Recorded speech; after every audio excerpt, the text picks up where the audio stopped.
Assalamualaikum warahmatullahi wabarakatuh.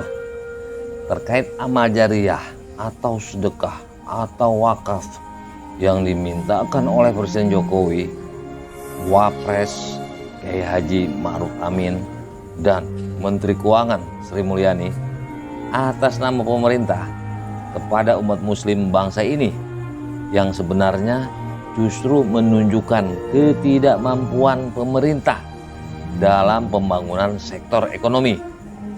Wakaf yang akan digunakan sebagai anggaran pembiayaan dari sebagian unsur pembangunan nasional negara ini, salah satunya yang dinyatakan oleh Sri Mulyani yang telah dipublis adalah untuk digunakan sebagai pembangunan infrastruktur.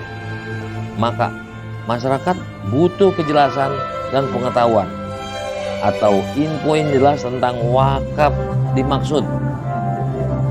Wakaf yang melalui konsep GNWU, Gerakan Nasional Wakaf Uang, apakah ini memang bagian dari revolusi mental yang telah dicanangkan oleh Presiden Jokowi?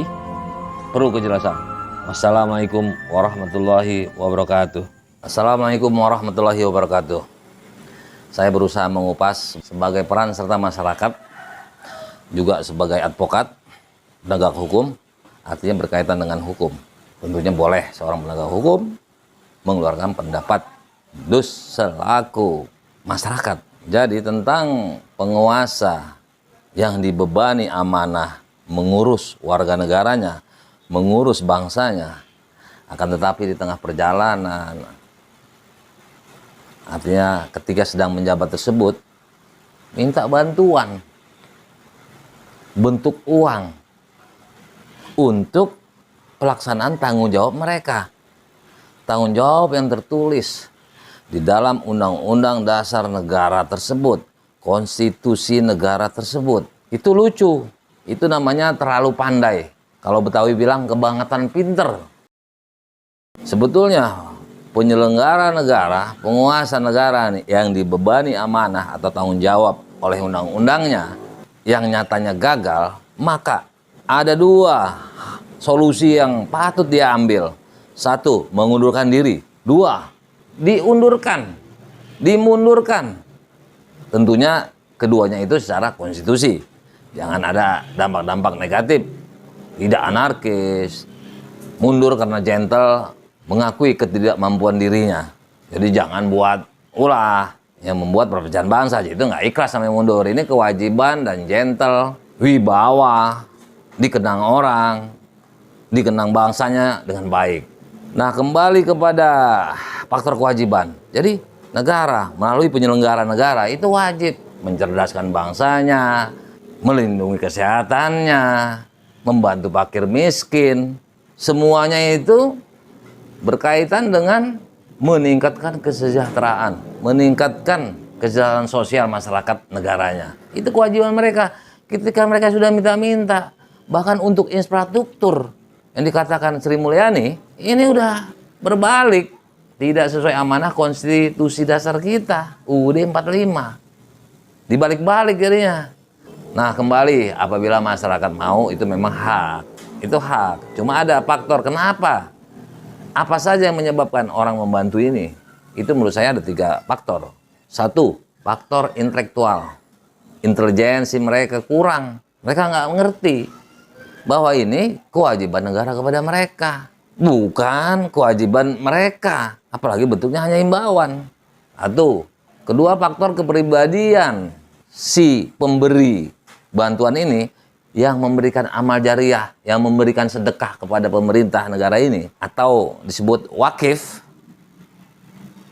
itu mungkin hatinya orangnya loyalitasnya tinggi, orangnya baik, hartanya mungkin banyak berlebihan, sehingga nggak seberapa saya keluarkan, saya kasih, saya bantu. Yang ketiga, faktor ketiga, ini kalau orang Sumatera Utara bilang ini carmuk, angkat telur. Artinya dia cari muka. Tentu mencari muka itu ada latar belakangnya. ada latar belakang dan ada hasil yang akan di depan dia harapkan. Salah satunya adalah estimasinya tepat, kalkulasinya tepat, ya kan?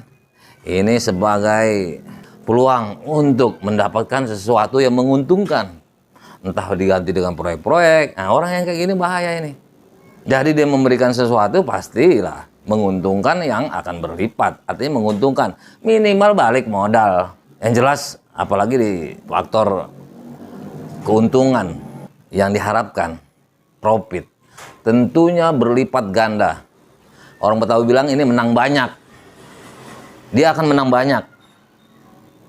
Jadi semua ini kalau kita mengerti dari sudut undang-undang juga memang kewajiban dari penguasa mengurus masyarakatnya. Di bidang agama apa? Nggak ada ini. Saya belum pernah dengar tentang penguasa yang justru berbalik meminta bantuan. Yang ada juga kalau dalam agama kasihanilah anak yatim. Makanya ada undang-undang fakir miskin. Kasihanilah janda-janda.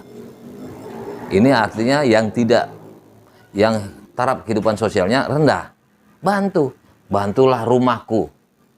Maksudnya masjid, tempat ibadah, tempat yang baik-baik. Wajib mencerdaskan undang-undang pendidikan. Di semua undang-undang itu ada kewajiban penyelenggara negara, beban penyelenggara negara. Semuanya merujuk pada konstitusi tadi. Apalagi diberikan tugas untuk mengelola bumi, air, seluruh kekayaan alam negara ini untuk kepentingan bangsa. Berarti nggak mampu. Orang Sunda bilang kalau seperti ini, liraing. Wassalamualaikum warahmatullahi wabarakatuh.